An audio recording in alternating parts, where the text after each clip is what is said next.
Bonjour. Dans cette vidéo, je vais commencer par un rappel sur le PGCD de deux entiers non nuls, puis je vais vous parler du lemme de Gauss et d'un autre théorème sur la divisibilité avec quelques petites applications. Je commence par le PGCD. Eh bien, le plus grand commun diviseur ou PGCD de deux entiers non nuls A et B, noté A V renversé B, est le plus grand entier qui les divise simultanément. Je vais prendre un exemple. Je vais prendre A égale 36 et je vais prendre B égale 24. Je vais chercher le PGCD de A et B. Je viens de dire que le PGCD de 24 et 36 est le plus grand entier qui les divise simultanément, c'est-à-dire qui les divise tous les deux. Donc je vais commencer par chercher les diviseurs de 36, puis je vais chercher les diviseurs de 24, puis les diviseurs communs, donc les nombres qui les divisent tous les deux. Donc les diviseurs de 36 et les diviseurs de 24. Les diviseurs de 36, je vais commencer par les nombres positifs. 1 divise 36, bien sûr. Puis 2 divise 36. 2 fois 18, c'est 36. 3 divise 36. 12 fois 3, c'est 36. 4 divise 36 aussi, c'est 9 fois 4. 6 divise 36. 6 fois 6, c'est 36. 9 divise 36. 9 fois 4, c'est 36. 12 fois 3, c'est 36. Puis, il y a 18 fois 2, c'est 36, et 36. Les diviseurs négatifs, il y a moins 1, moins 2, jusqu'à moins 36. Pour le diviseur de 24, eh bien, les diviseurs positifs, il y a 1, 2, 3. 3 divise 24, 8 fois 3, c'est 24. 6 fois 4, c'est 24. Donc 6. Puis 8, 8 fois 3 c'est 24, 12, 12 fois 2 c'est 24, et enfin 24. Les diviseurs négatifs c'est moins 1, moins 2, jusqu'à moins 24. Les diviseurs communs, les positifs, il y a 1, il y a 2, il y a 3, il y a 4, il y a 6, 9 n'est pas diviseur commun, 8 non plus, il y a 12, et c'est terminé. Les diviseurs négatifs, il y a moins 1, moins 2, jusqu'à moins 12. Quel est le plus grand nombre entier qui soit un diviseur commun de 24 et 36? Eh bien, c'est 12. Donc, je vais dire que le PGCD de 36 et de 24, c'est 12. Et évidemment, lorsque vous prenez deux entiers A et B, le PGCD, puisque c'est le plus grand entier qui les divise tous les deux, le PGCD, c'est toujours un nombre positif. Bien. Si je veux calculer le PGCD de 36 et 24 en utilisant la calculatrice, eh bien, si j'écris dans la calculatrice 36 divisé par 24, elle va me rendre, il y a un affichage possible, il va me donner 3 demi. Ça veut dire quoi? Ça veut dire qu'elle a divisé ici et là par un même nombre pour obtenir 3 demi. Par quoi elle a divisé? Eh bien, elle a divisé par 24 divisé par 2. Elle a divisé par 12. Elle a divisé par 12, c'est parce que 12 est un diviseur de 36 et que 12 est un diviseur de 24. Il y aurait eu un diviseur plus grand, elle aurait fait la simplification. Donc, on voit que elle a simplifié par 12, ça veut dire que le PGCD, c'est 12. Si, par exemple, je vous donne les nombres 336 et 90, je veux chercher directement le PGCD de ces deux nombres-là, eh bien, si j'écris 336 divisé par 90, la calculatrice me donne le résultat 56 divisé par 15. Eh bien, on voit qu'elle a simplifié par 90 divisé par 15, c'est 6. Donc, elle a simplifié par 6 au numérateur et au dénominateur. C'est bien que ça veut dire bien que 6 est un diviseur commun et qu'il n'y a pas un diviseur commun qui soit plus grand. Sinon, on aurait fait la simplification par ce dénominateur commun plus grand. Ça veut dire que le PGCD de 336 et 90, c'est 6. Un autre rappel, eh bien, si A, B et K sont des entiers naturels non nuls, alors le PGCD de KA, KB, c'est K fois le PGCD de A et B. Par exemple, le PGCD de 36 et 24, c'est 12. Si je multiplie 36 par 5 et que je multiplie 24 par 5, le PGCD de 5 fois 36 et 5 fois 24, c'est 5 fois le PGCD de 36 et 24.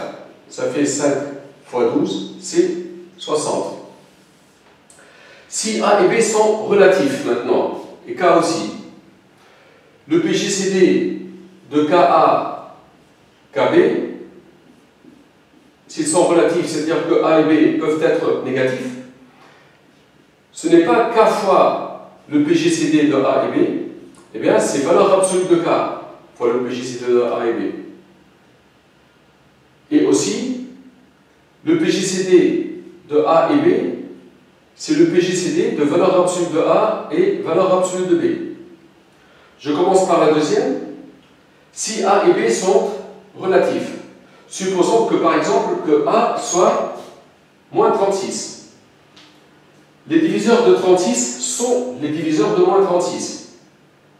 Donc, le plus grand nombre qui divise moins 36 et 24 simultanément, c'est toujours 12.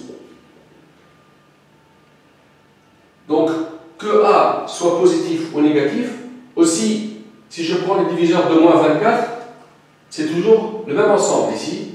Les diviseurs de 24, c'est les diviseurs de moins 24. Donc, les diviseurs communs de moins 24 et moins 36, c'est le même ensemble. Donc, le plus grand commun diviseur, c'est le même. Donc, le PGCD de 24, 36, ou moins 24, moins 36, ou moins 36 et 24, c'est toujours le même nombre. C'est le PGCD de valeur absolue de A, valeur absolue de B. Pour cette propriété, le PGCD de KA, KB, comme le PGCD doit être positif, eh bien, il faut prendre la valeur absolue. Alors, deux entiers non nuls A et B sont dits premiers entre eux lorsque leur PGCD est égal à 1. Par exemple, 4 et 9. 4 n'est pas un nombre premier, puisque 4 c'est 2 fois 2. 9 n'est pas un nombre premier non plus, c'est 3 fois 3. Mais 4 et 9 sont premiers entre eux. Parce que le plus grand commun diviseur commun, c'est 1. Les diviseurs communs de 4 et 9, il n'y a que 1 et moins 1. Donc le PGCD, c'est 1. Alors, une application, je considère pour un entier naturel n, le nombre A égale 5n plus 4 et B égale 4n plus 3. Eh bien, je vais vous démontrer que ces deux nombres sont toujours premiers entre eux, quel que soit n. Pour démontrer que ces nombres sont premiers entre eux, je propose la rédaction suivante. Je vais dire soit D le PGCD des nombres A et B. Et je vais démontrer que D est égal à 1. Alors, si je dis soit D le PGCD de A et B, alors forcément, D divise A, puisque c'est un diviseur commun, c'est le plus grand diviseur commun, donc c'est un diviseur commun. Et D divise B. Si D divise A et D divise B, alors D divise toute combinaison de A et B. D divise A, c'est 5n plus 4, B, c'est 4n plus 3, D divise A, D divise B, il divise toute combinaison des deux, donc je multiplie ici par 4, et ici, 4, ce coefficient, le coefficient de n ici, et là, je prends le coefficient de n ici, 5, et je fais la différence. Donc D divise cette combinaison. C'est-à-dire que D divise 4 fois 5n, c'est 20n moins 20n, c'est 0. 4 fois 4, 16, moins 15, 1. D est un entier positif qui divise 1. Ça implique D égale 1. Conclusion, pour tout n entier, le PGCD de 5n plus 4 et 4n plus 3, c'est 1.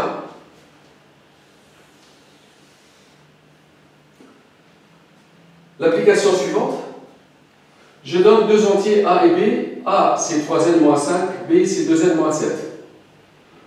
Et je me propose d'étudier, suivant les valeurs de n, le PGCD de A et B. Ici, A et B ne vont pas être tout le temps premiers entre eux. Mais on va voir. Eh bien, je vais dire soit D, le PGCD de A et B. Alors, bien sûr, D divise A, c'est-à-dire 3n moins 5 si l'on veut, et D divise B, c'est-à-dire 2n moins 7. Donc, D divise toute combinaison des deux. D divise n'importe quoi fois 3n moins 5 plus n'importe quoi fois 2n moins 7. Eh bien, ici, je vais multiplier par 2, le coefficient ici, et ici, je vais multiplier par 3, et je vais faire une différence. C'est-à-dire que D divise 2 fois 3n moins 3 fois 2n, c'est 0, 2 fois moins 5, c'est moins 10, moins 3 fois moins 7, c'est 21, 21 moins 10, c'est 11. Donc, si D est le PGCD de A et B, D divise 11. D est un nombre entier naturel, parce que D est positif, qui divise 11, ça peut être que 1 ou 11. Donc, le PGCD de A et B, ça peut être que 1 ou 11. Eh bien, ce que je vais faire maintenant, c'est chercher les entiers n pour lesquels le PGCD de A et B, c'est 11.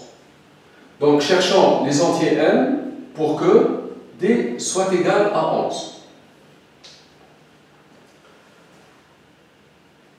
Le PGCD de A et B est 11 signifie que 11 divise A et 11 divise B. Parce que, sachant que le PGCD de A et B ne peut être que 1 ou 11, si 11 divise A et B, c'est que c'est le PGCD. Parce que ça ne peut pas être 22 ou 33 ou plus. Ça peut être que 1 ou 11. Si 11 divise les deux, c'est que c'est le PGCD. Donc, on veut que D soit égal à 11, c'est-à-dire que D divise A et D divise B. On commence par A. Quand est-ce que 11 divise A? 3n moins 5. Donc on va chercher les entiers n pour lesquels 11 divise 3n moins 5. Puis, on veut que 11 divise aussi 2n moins 7. Alors 11 divise 3n moins 5, ça veut dire que 3n moins 5 est congru à 0 modulo 11. 3n moins 5 congru à 0 modulo 11, eh bien on va chercher n. Pour cela, on va faire le tableau donnant les restes modulo 11 de n. Les restes modulo 11 de n, n modulo 11 c'est soit 0, 1, 2, 3, 4, 5, 6, 7, 8, 9 ou 10. 3n moins 5. Alors pour n égale 0, ça fait moins 5. Ou si j'ajoute 11, ça devient 6. Ici, 3 fois 1, 3 moins 5, c'est moins 2. Ici, 3 fois 2, 6 moins 1, c'est 1. Et puis, on va obtenir ici, à chaque fois, on ajoute 3, donc 4. 4 et 3, 7. 7 et 3, ça fait 10. 10 et 3, ça fait 13. 13 modulo 11, ça fait 2. J'ajoute 3, ça fait 5. J'ajoute 3, ça fait 8. J'ajoute 3, 8 plus 3, 11. Modulo 11, c'est 0. Et j'ajoute 3, j'obtiens 3. Donc, 3n moins 5 est congru à 0 modulo 11, si et seulement si n congru à 0 modulo 9, c'est-à-dire n s'écrit n congru à 9 modulo 11, je corrige, n congru à 9 modulo 11, c'est-à-dire que n s'écrit sous la forme 9 plus 11k, avec k entier. Donc, si on espère que le PGC de A et B soit 11, une condition est nécessaire, c'est que n s'écrive sous cette forme-là. Maintenant, pour n égale 9 plus 11k, est-ce que, justement, le PGCD, c'est bien 11? C'est-à-dire, pour n égale 9 plus 11k, d'accord, on sait que 11 divise A, 11 divise 3n moins 5. Est-ce que 11 divise B? Eh bien, on va voir B, c'est 2n moins 7. C'est 2 fois 9 plus 11k moins 7. Ça fait 2 fois 9, 18. 18 moins 7, ça fait 11. Plus 2 fois 11k, c'est 11 multiplié par 1 plus 2k. Donc, 11 divise B.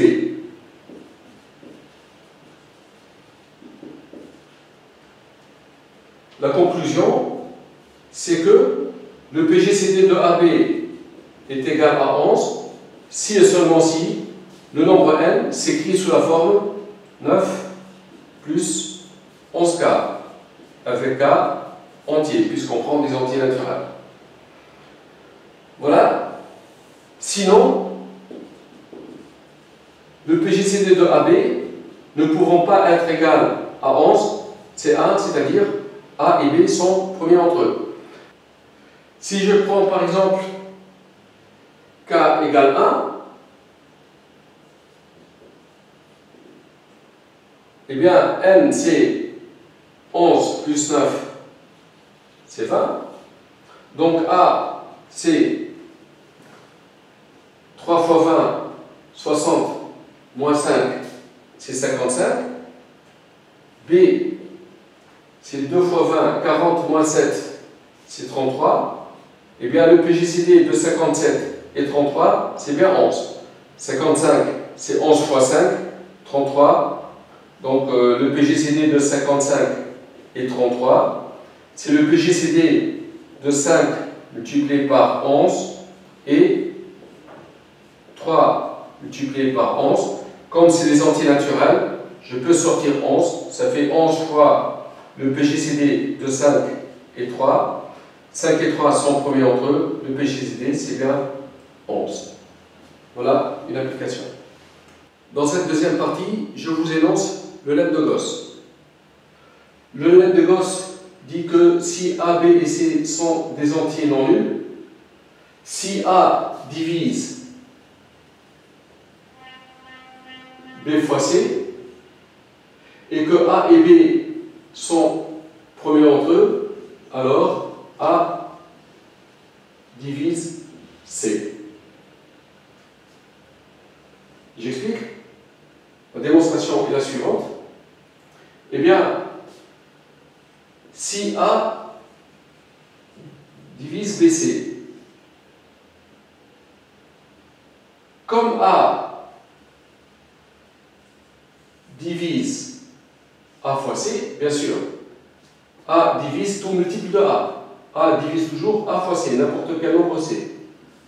Alors, A est un diviseur commun de BC et AC, c'est-à-dire que A divise AC et BC, et les diviseurs communs de AC et BC sont les diviseurs du PGCD de AC-BC.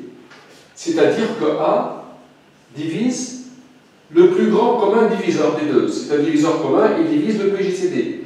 Donc A divise le PGCD de AC et BC. C'est-à-dire que A divise. Alors le PGCD de AC et BC, c'est valeur absolue de C fois le PGCD de A et B.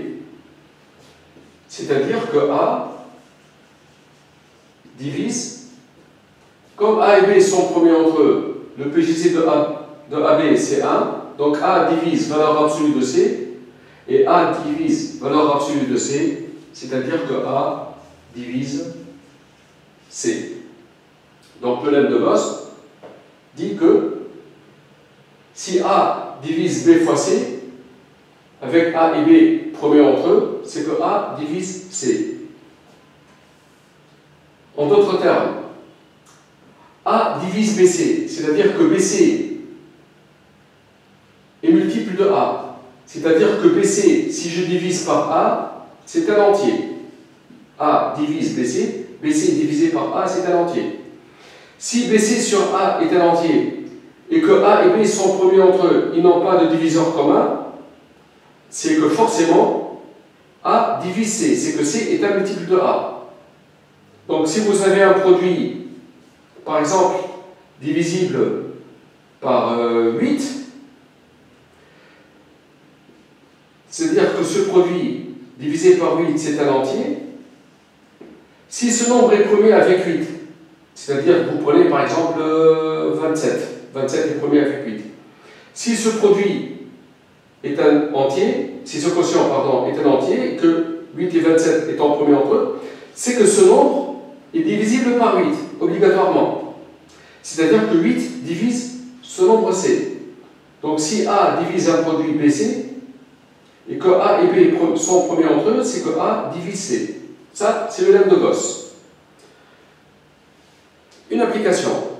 Je dispose d'une feuille graduée où l'axe des abscisses, ça va de 0 à 25. L'axe des ordonnées, ça va de 0 à 25 aussi. Sur cette feuille, je trace la droite d'équation y égale 9 cinquièmes de x moins 4 cinquièmes. Et je veux chercher sur cette droite, donc sur cette feuille, tous les points de la droite à coordonnées entières. Ça veut dire x et y, c'est des nombres entiers. Eh bien, on va y aller. Dire que y c'est 9 cinquièmes de x moins 4 cinquièmes, je commence par multiplier par 5. Donc 5y égale 9x moins 4 ou 9x moins 5y égale 4. Donc l'équation de la droite, c'est ça. C'est plus facile à écrire. On veut chercher sur la feuille tous les points à coordonnées entières. Bon, je remarque que tout simplement, si je prends x égale 1 et y égale 1, eh bien 9 fois 1 c'est 9, moins 5 c'est 4. Donc le point M de coordonnées 1, 1 est un point de cette droite et il est à coordonnées entières puisque x et y c'est des nombres entiers. Donc je vois que 9 fois 1, moins 5 multiplié par 1, c'est 4. Donc j'ai déjà un cas particulier. Mais on veut chercher toutes les solutions. Alors, dire que 9x moins 5y c'est 4, comme 9 fois 1 moins 5 fois 1 c'est 4, si on fait la différence, on trouve que 9 fois x moins 1, moins 5 multiplié par y moins 1, c'est 4 moins 4, c'est 0, c'est-à-dire 9 fois x moins 1 est égal à 5 multiplié par y moins 1. Donc, on va chercher x et y entre 0 et 25, tous les deux, puisqu'on est sur la feuille, tel que 9 fois x moins 1 soit égal à 5 fois y moins 1. Donc, x moins 1 et y moins 1, c'est des nombres entiers. Eh bien, d'après cette égalité, on voit que 9 divise 5 multiplié par y moins 1, puisque 5 fois y moins 1 est un multiple de 9. Comme 9 et 5 sont premiers entre eux, alors, d'après le lemme de Gauss, justement, 9 divise un produit 9 est premier avec le premier nombre, donc 9 divise y moins 1.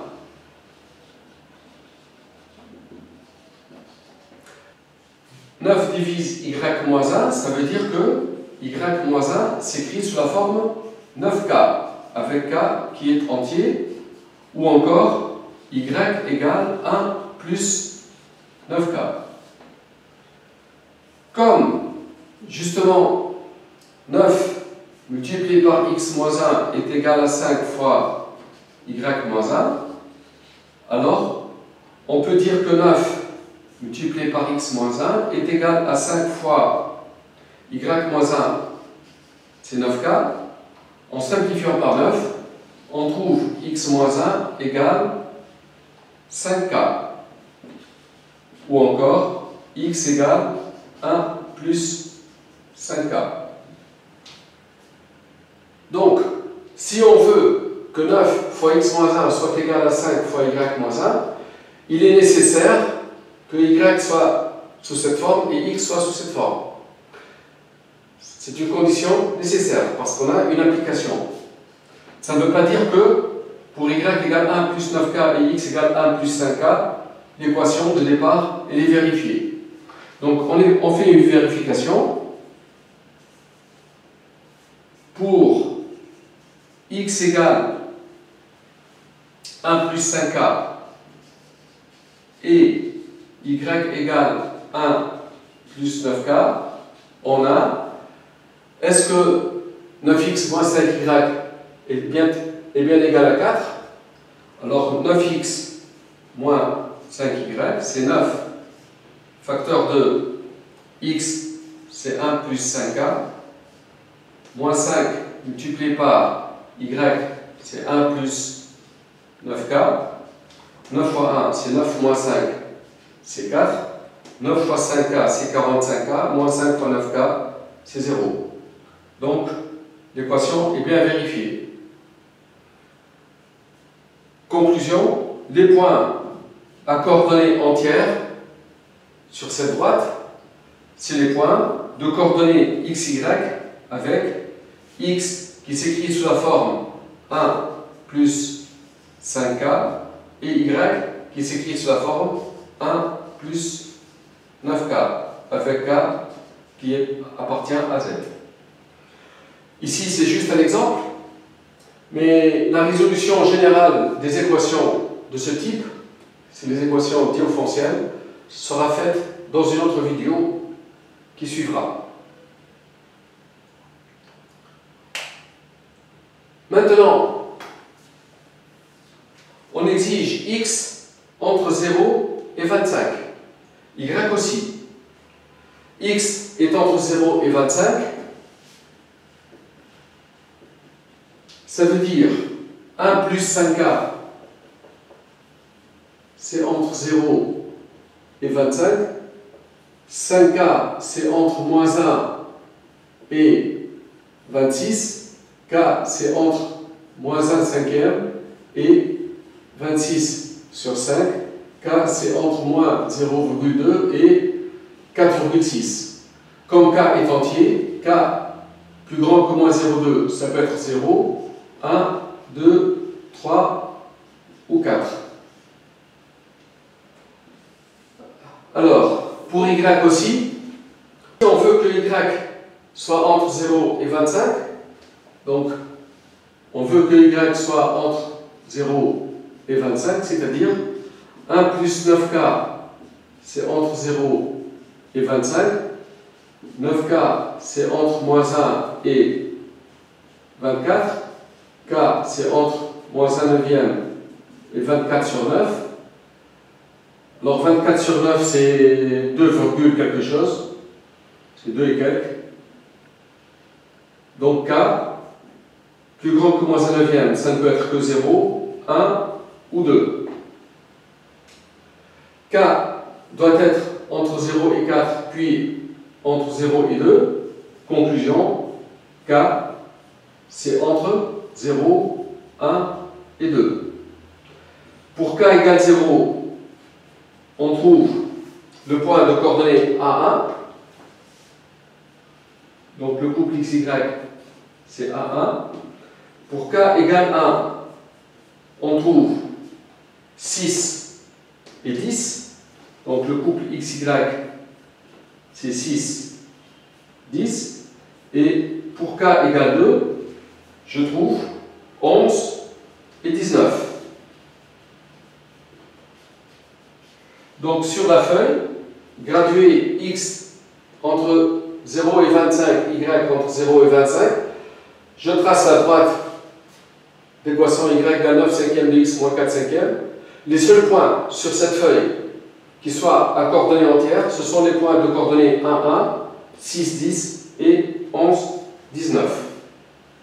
Le théorème suivant, soit A et B, deux entiers naturels non nuls, et N, un entier relatif. Si A et B sont premiers entre eux, si N est congru à 0 modulo A et N congru à 0 modulo B, alors N est congru à 0 modulo A fois B.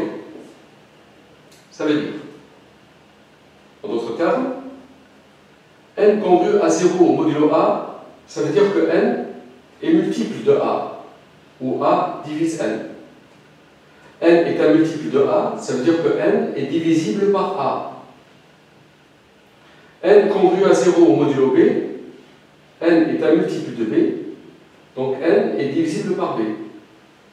Alors le théorème dit que si N est divisible par A et N est divisible par B, et que A et B sont premiers entre eux, alors N est divisible par A fois B.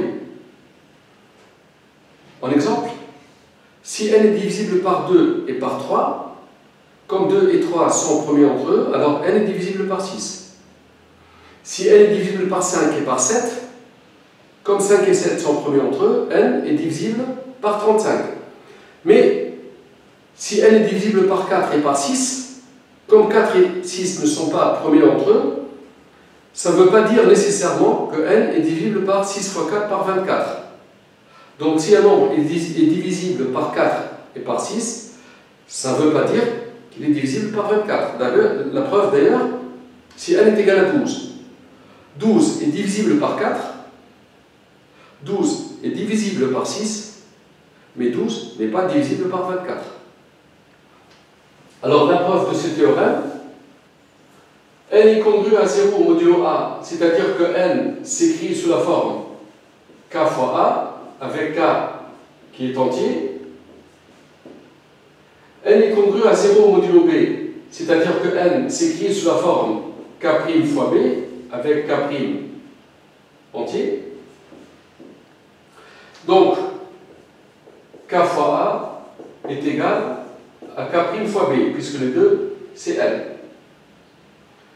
Et d'après ceci, je remarque que A divise K' fois B, puisque K' fois B est un multiple de A.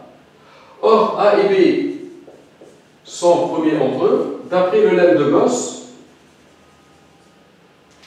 A divise K' B, A et B sont premiers entre eux, donc A divise K'.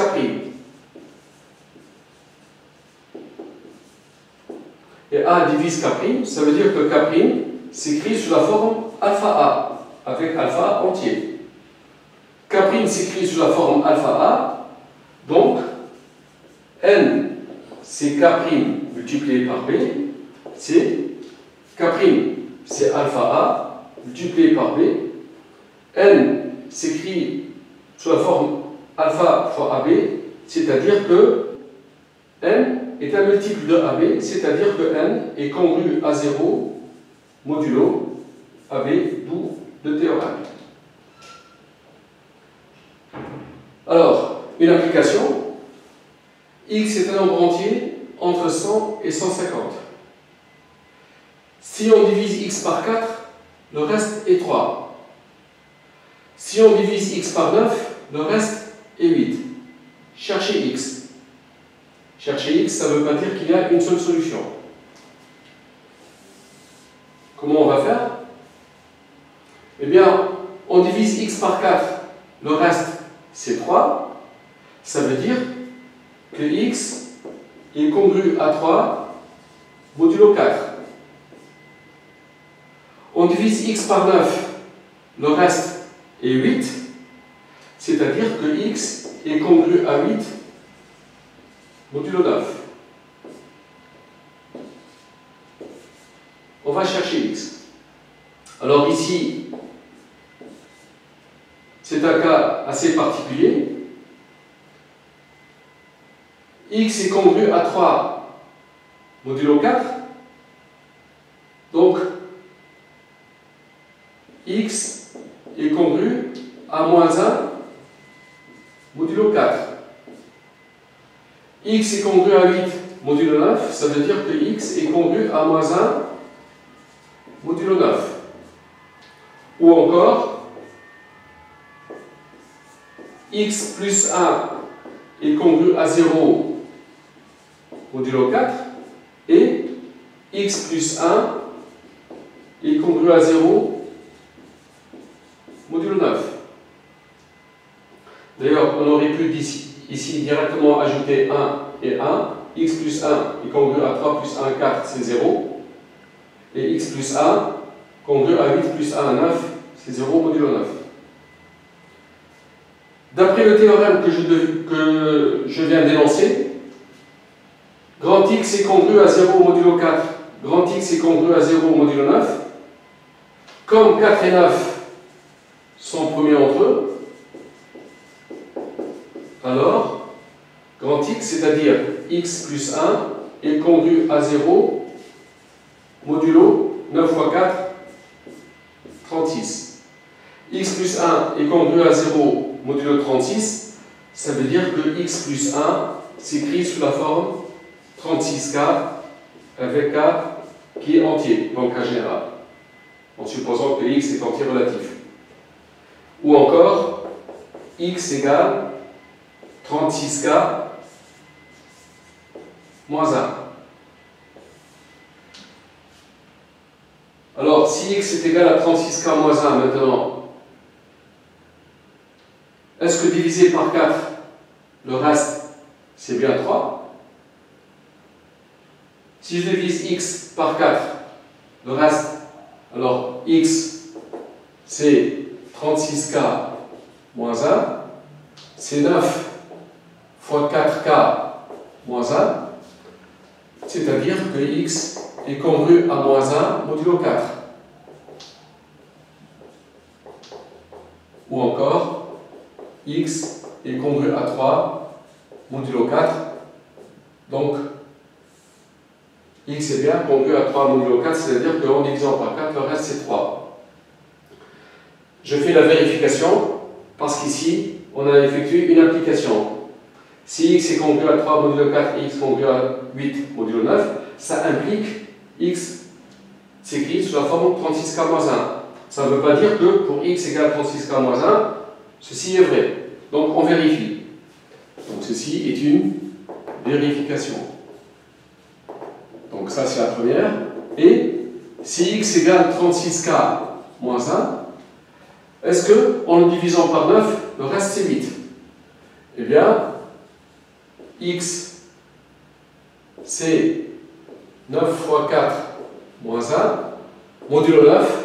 Donc x est congru à moins 1 modulo 9, c'est-à-dire x est congru à 8 modulo 9, c'est-à-dire x en divisant par 9, le reste c'est bien 8.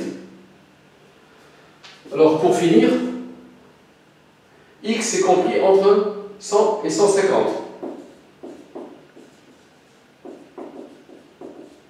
Ça veut dire que 36k moins 1, c'est entre 100 et 150. 36k, c'est entre 101 et 151. K est entre 101 sur 36 et 151 sur 36. K est 101 sur 36, c'est à peu près 2,8. Et 151 sur 36, c'est 4, quelque chose, 4,19 je crois. Donc comme K est entier, K c'est entre ça ne peut prendre que les valeurs 3 et 4.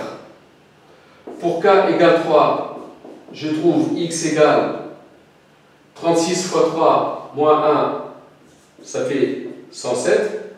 Pour k égale 4, je trouve x égale 36 fois 4 moins 1, c'est 143.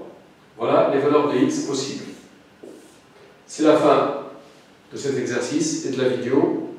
Merci d'avoir suivi.